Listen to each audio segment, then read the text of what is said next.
this could have really gone like bad, but here we are in the third movie. And yeah, they still just blew us away with the story of it. It was simple, but still powerful. Hey everybody! Hello. This is MaJeliv. We're the Vasquez family. I'm Matthew. I'm Jenny. I'm Jemmy. I'm Joshua. And I'm Jose. And today we're going to be reviewing and sharing our thoughts with you on Sonic 3. We had a lot of fun in theaters. What did you guys have fun? Oh, we had a blast. It was so much fun. A blast is the proper word. I would say. Yeah. So much fun. We've been loving the Sonic series and just seeing how much fun and nostalgia they brought into all of this. And you can clearly tell that the makers of these movies have a clear passion for Sonic. So yes, we're ready to share our thoughts with you. We're going to be jumping into our thoughts on the visuals, the VFX, the cinematography, the music, the score, the soundtrack, sound mixing, things like that. The acting of the different actors. So the different performers, the voice acting, and especially Jim Carrey as well, and playing two characters, all of that. Then we'll be diving more into spoilers. So there will be spoilers in this video, but later on in the video, we'll have a warning for you about, breaking down the story and the themes, takeaways, things like that, talking about what stood out to us and the story. So anyway, we're very excited to jump on in. Thank you for joining us. Let's talk about Sonic the Hedgehog 3. Here we go. If you could describe the movie in one word, what would it be? Fun, man. It is so much fun. I have to say just fun. Like, so fun. Engaging. I think for me, memorable. It's really, there's a lot of memorable things in there for me. So Heart-wrenching. Ooh. Heart-wrenching, wow. What's one thing people can expect from Sonic 3? I think fun for all ages. Action. Heart. I would say heart. On the same line of heart-wrenching, there's a lot of heart in this. I was very impressed with how much a little one could enjoy it, and then like older people from the back in the day who grew up with Sonic. Effort. A lot of effort. Passion. Passion, effort, yeah. Sincerity. Oh, that's a I like that. Lots of laughter. I laughed a lot more than I expected to. So lots of laughter. I feel like at the end of this, you'll feel very happy at the end of this movie. Who is your favorite character? Shadow. a tie between Tails and Tom. Tom? The guy. Oh, yes, Sonic's guy. Yeah, Sonic's guy. Yeah. Okay. Tails. I do relate a lot to little Tails, so I do love Tails. I would say my favorite character is Knuckles and Maria. Maria. Shadow's up there too. Knuckles, Shadow. That's like 3 characters. It's hard to pick one. I'm sorry. Knuckles? I love Knuckles' character. So cute. But then the more I got to get to know Shadow, I just connected so much with Shadow in this movie. All right, so now we're going to jump into we're going to be breaking down Sonic 3. We're very, very excited to just kind of break open all of this. Yeah. There's so much to talk about, so much happened in this movie. You've This seen movie it. If you haven't seen it, Break open the such a lid. roller coaster, energetically and just everything. So Yeah. yes, before we jump in, we are going to be talking about spoilers. So this is your spoiler warning. There are going to be spoilers in this video as we break down all the different things that we're going to be talking about. So before you continue watching, definitely make sure you've seen Sonic 3.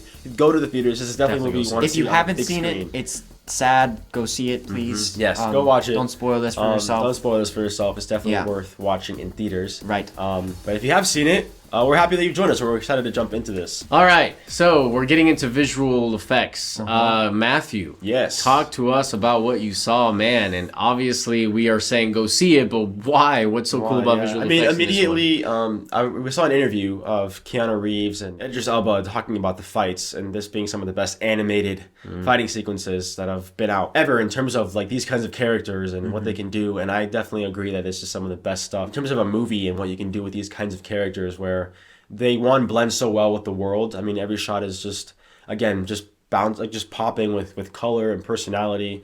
But yeah, these fight sequences, I mean, it's so hard already with such fast characters. Like, how do you get creative with what they do? And obviously, we know what's in the games, but I felt were extremely creative with the visuals, and there were clear nods to, different anime that already is out there and different fight sequences. A lot of different nods to different things. Specifically, which fight? I mean, I know obviously it's Keanu Reeves. There were some shots of the buildings that reminded me of like The Matrix. The rain. I think it's called Akira. I've never seen Akira, but like there's that shot with the bike on the building like that. So cool. Again, there's just some shots that if you were to pause, it looks straight out of like an anime or one of the video games. Yeah.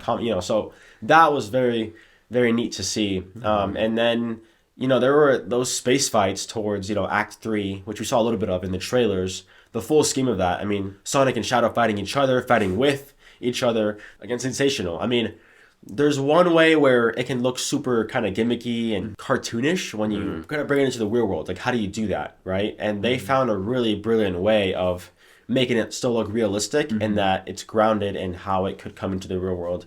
From the textures of the different characters to the, machines and all of it, without completely changing and modernizing the concept, which, again, I think all that started with the first Sonic when they decided to change the look of him. I think the other last thing that I would point out is Jim Carrey. We're going to be talking a lot about Jim Carrey in this review because he's such a big, massive, pivotal part of this whole movie. Yeah. But the fact that he played two characters in this, not only did he play Dr. Robotnik, but Dr. Robotnik's grandfather, the visual aspect, there's times where as he's playing the same character, same guy, he's like having scenes with himself. And there's times where, some tricks that they've done before to make that happen. But he crosses himself, he touches, fingers touch, and he's interacting with himself. Tackles himself. Yeah, the same shot. In the same shot. And he spins himself around. Yeah, there's just so many outrageous things that happen with Jim Carrey, and he's so much fun to watch on screen. Yeah. But the way that they were able to make that look seamless, because it could have easily taken us out of it. We know it's the same actor, and they even have a little nod there in the lines about how it's almost as if we're the fourth wall breaking. We're the same actors playing the two of us in a movie. Yeah, super impressive. There's clearly a lot of intention and passion behind the VFX department. I'm still very convinced the dance is not Jim Carrey. Yeah, I know Jim Carrey's a very talented actor, artist, but the VFX are so good that we are still having this debate. Yeah, I don't think it's Jim Carrey doing that whole dance. I don't know, but these guys are. The editing of that moment is. Yeah. My goodness. I also thought the expressions of the characters matched the voices.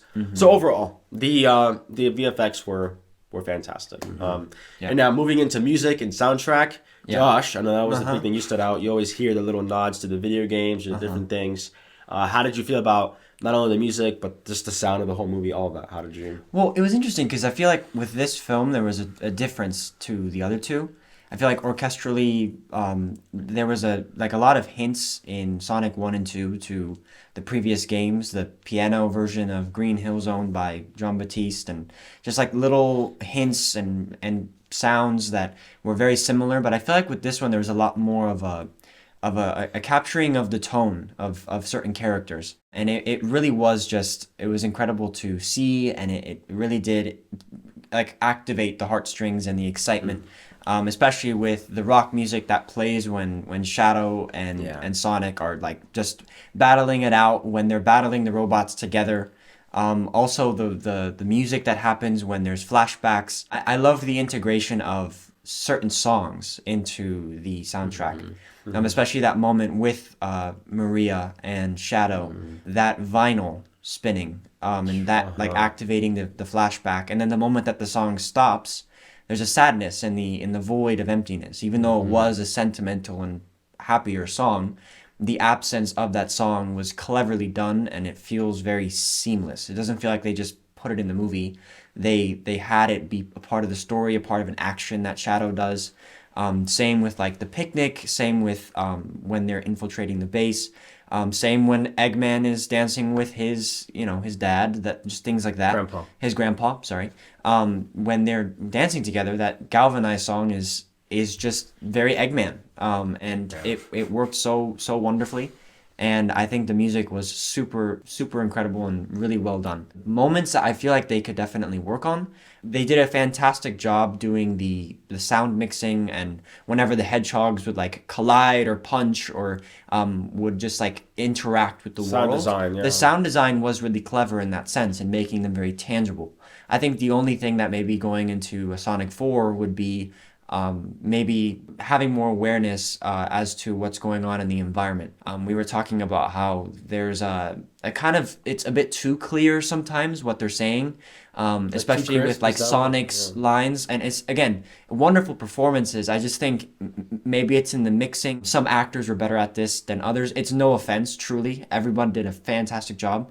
It's just more having the awareness of wind flying by, of being tossed through the air, and just an awareness as to what's going on in the scene so that it comes across.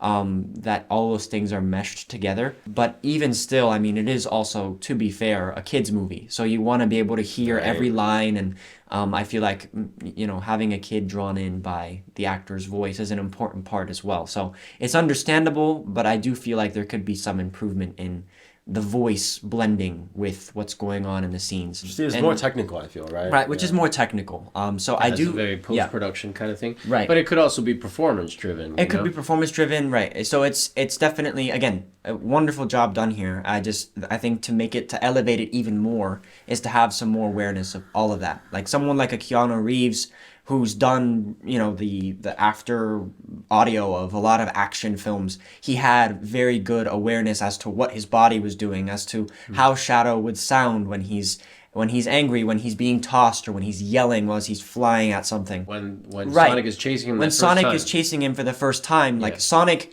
would sound. I mean, of course, he's sometimes a very prideful and confident hedgehog who's talking as he's doing these crazy things. But there needs to be some kind of like struggle, because Shadow is super fast, and it definitely can elevate the performance by having that awareness of what's like going on action wise. So well done with the sound, the music. And I do look forward to hearing what references they make in the future films. Now we can go into acting. And so, Dad, what was your perspective on the acting? Because it's a lot going on. Yeah. I mean, and kind of ties into the music. You know, Matthew said we're going to talk about Jim Carrey a lot. So obviously, here we go. You can chime in with me on this. The dance. Oh my gosh. Because it's music and performance, acting performance combined. It's visual effects like that. To me, is the epitome of this movie in terms of fun, entertainment, skill. I mean, it is choreography. It all of it just like culminated to this absolutely ridiculous. And as I think you said it, it's one of the funniest things you've ever seen. One of the funny things I've ever seen. And I loved it. I loved the difficulty of what that might have been like for him as an actor. Yeah. And then you consider what the actors have to do in a booth, right? I think you told me that Idris Elba wears gloves, like the knuckles gloves. I don't know how true that is, but it's believable. I absolutely can see how he would do something like that to make sure that he is absolutely on point with his performance. Ben Schwartz lets out this cry when they're doing the plan in the second version, where he gets chopped into pieces by the lasers. This visceral, like, and it's it's amazing. It's really absolutely amazing. Visceral. That's the best way of describing it. There's a genuine shock and terror, like, why have I been disintegrated? What just happened? Which is very cool. It gave a little bit of a throwback to like the Ocean's 11, kind of, let's talk about how we're going to do this heist. And then the one thing you don't expect to see in the heist is your hero being disintegrated. Right. But the acting of that moment, as you're saying, was just spot on. But again, Colleen O'Shaughnessy, thank you, as Tails, absolutely wonderful. The whole cast, the assistant, Dr. Robotnik's assistant. I think it's Agent Stone. Agent Stone. So sincere. Like, there's a clear relationship there. Absolutely wonderful with that. Yeah. My favorite human actor, and I don't know her name, is who plays Maria. We didn't get her name before this, sorry, but she was fabulous, and that had to work for us to really connect with Shadow and understand where this darkness comes from. Right. The one thing that I was really shocked by was Jim Carrey as the grandpa, the scientist who also suffers with Maria's loss. That was a thing I did not expect, and there's a genuine just wrath for the world. Like, he just takes it upon himself to destroy the world for what they did to this sweet little girl who was full of life and love and just absolute joy, right? And so all of these things are so rich, all these themes are so deep, but because of the capacity of these actors to play both the light and the dark, the heaviness and the lightness of this Sonic world, it's going to be great for all kids.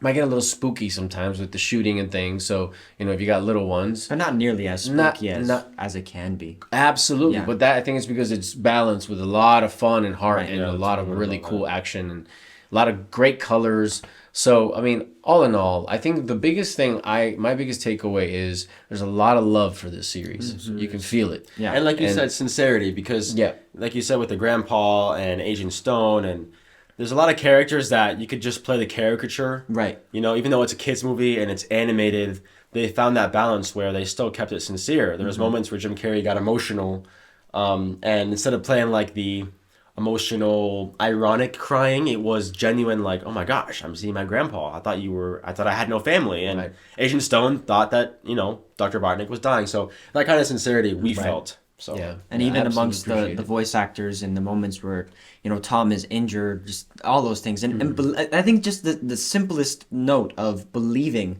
and imagining that these hedgehogs are right in front of them, these creatures from space, from different dimensions, are truly tangibly right there. Not only is Jim Carrey acting with himself, but most of the actors are working with a principal talent that is not even really there. Yeah. So that in and of itself is very hard to do. Very difficult. I also feel like, would you guys agree, like, without Jim Carrey, It gives it so much energy, and he's... He carries the momentum. Yeah. Absolutely. I agree with that. So I'll end with this. One of my favorite moments is just a small moment in its, like, in terms of what you can remember from this movie. But it's when Idris Elba as Knuckles has to look at Sonic and tell him, I am not giving you the emerald. This was our vow. This was our promise. That was such a sincere exchange of holding your friend accountable and standing up for what's right. And then trusting that whatever he's going to go through, as I bend the rule on this vow, he has to go through.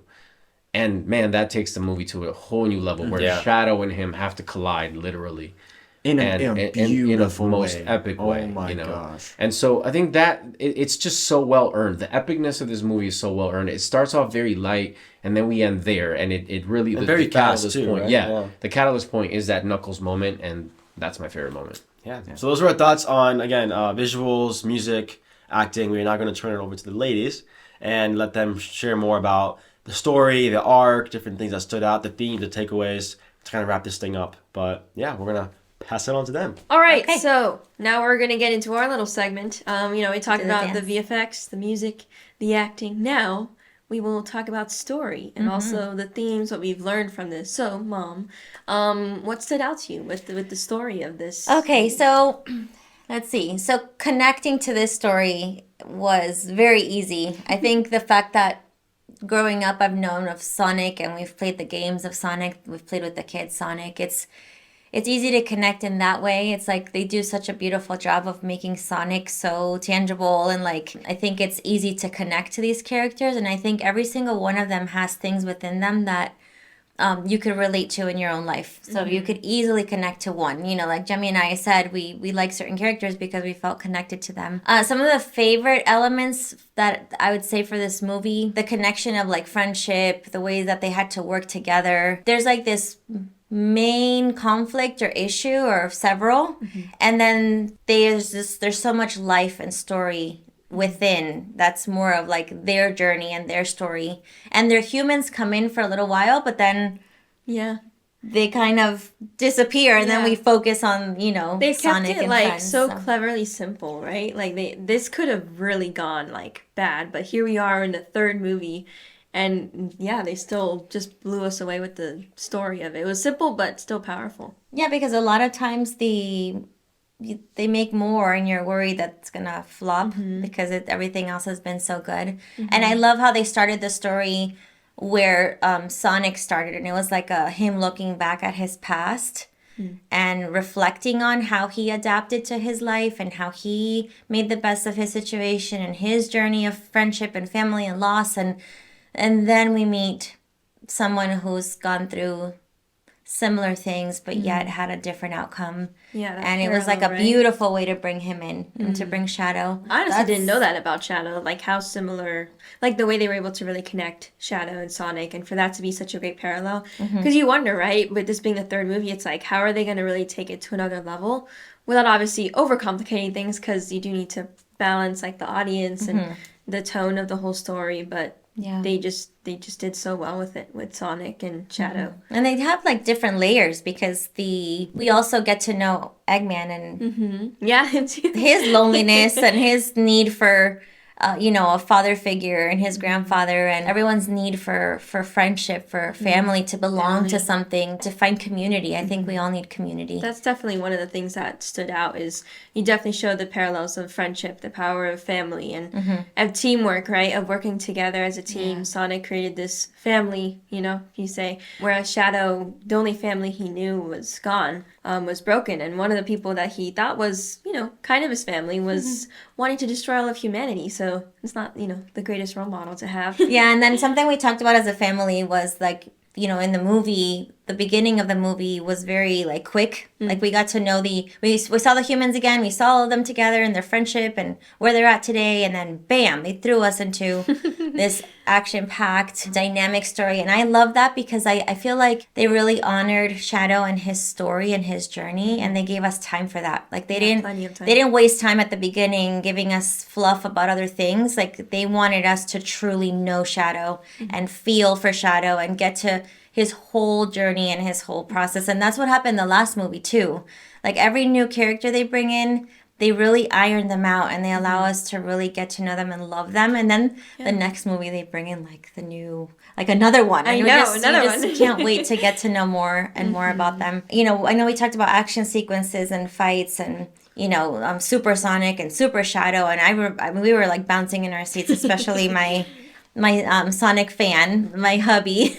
He was like, oh my God. Like it was so exciting. And the sounds of when he runs and you hear the video game, and even with that, it can be so easy to just get lost in the nostalgia and like the fan hype of it, and yet they were still able to just keep the heart of the movie. I love how they've given these characters time for us to get to know them, because we got to know Sonic in the first movie. We pretty much know, who he is. And and what's great is when you learn more about the other character, you learn more about Sonic in a strange way. So even the whole fact of overcoming grief and pain, like losing people that you love, he lost someone very early on that he loved when he came to Earth for the first time. Yeah. He was very much alone. And then you saw in the first movie how he was able to overcome that, right? Whereas you see a Shadow who was trapped in that rage and that grief for 50 years. Yeah. Like, that does something to you. So to just see those, those opposites, those parallels it's powerful, because you can relate to that. You have, if you've lost someone dear to you, there's very different ways people handle grief, and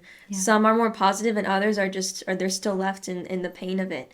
Yeah. And then because of that pain, then there's revenge, and and what's great is you also learn about how revenge doesn't really solve the problem. Nobody really wins, which you also learn with Shadow and Sonic. They have such great scenes, too, when they're fighting in space. And then they have, a heart-to-heart on the moon, just casually. Oh, I know. I love that. So and great. For me, I even forgot that the origin of how Sonic had loss. I was, talking about, he had that loss and he had a new way of seeing it. He kept true to his heart and he kept... he didn't change because of it. But then when they take his new family, or so it seemed, we really get a feel of oh, wow, okay, this is what Shadow's going through. Now I understand. So, Jemmy, if you were to take some things away from this movie, because I know we love to do that as a family. Oh, yeah. Well, what would you say? What are those, strong...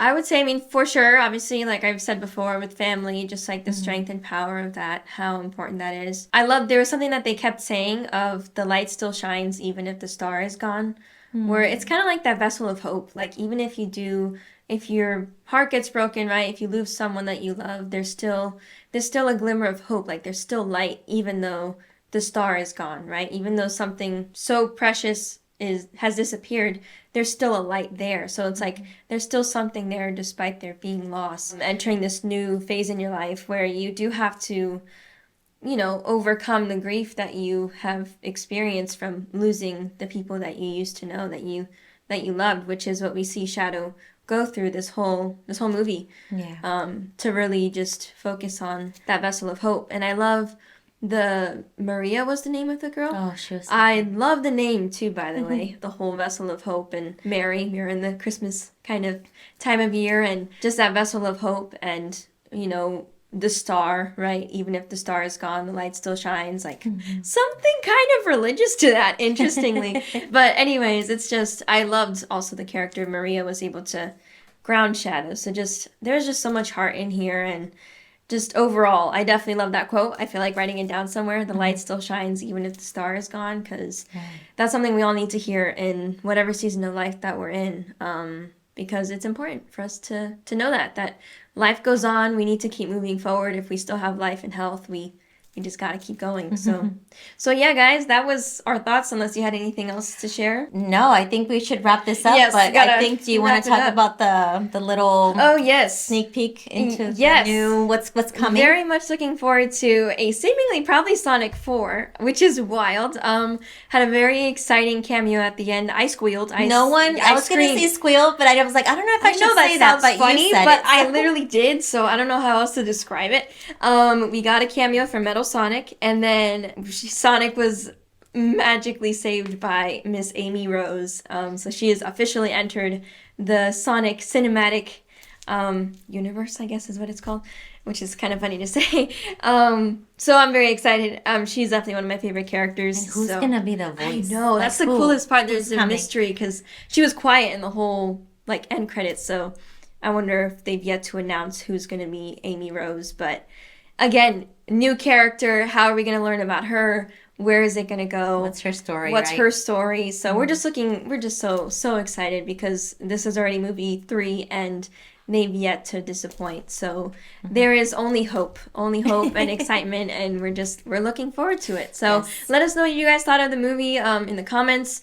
Thank you guys if you made it this far, just hearing our thoughts and what we felt about this whole movie. We definitely had a blast. If there's any fun facts, anything we missed, please feel free to share it in the comments below.